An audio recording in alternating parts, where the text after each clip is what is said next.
ನಂಜನಗೂಡಿಗೆ ಹೋದಾಗ ನಂಜುಂಡೇಶ್ವರನ ದರ್ಶನವನ್ನ ನಾವೆಲ್ಲರೂ ಪಡೆದೇ ಇರ್ತೀವಿ. ಆದರೆ ಇದೇ ನಂಜನಗೂಡು ದೇವಸ್ಥಾನದ ಹಿಂಭಾಗದಲ್ಲೇ ಇರುವಂತಹ ಶ್ರೀ ರಾಘವೇಂದ್ರ ಸ್ವಾಮಿಗಳ ಮಠವನ್ನ ತುಂಬಾ ಜನ ಗಮನಿಸೂ ಇರೋದಿಲ್ಲ. ಈ ಮಠದ ವಿಶೇಷ ಏನಂದ್ರೆ, ಪ್ರಪಂಚದಲ್ಲೇ ವಿಗ್ರಹ ರೂಪದಲ್ಲಿ ರಾಯರನ್ನ ಪೂಜಿಸುವಂತಹ ಏಕೈಕ ಜಾಗ ಈ ನಂಜನಗೂಡಿನ ರಾಘವೇಂದ್ರ ಸ್ವಾಮಿಗಳ ಮಠ.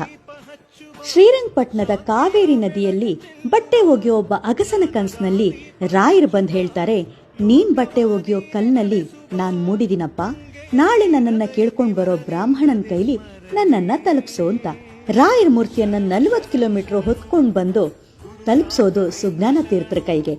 ಆ ಕಾಲದ ಮುಮ್ಮಡಿ ಕೃಷ್ಣರಾಜ ಒಡೆಯರವರು ಈ ಮಠದ ನಿರ್ಮಾಣದ ವ್ಯವಸ್ಥೆಯನ್ನ ಮಾಡಿಕೊಡ್ತಾರೆ.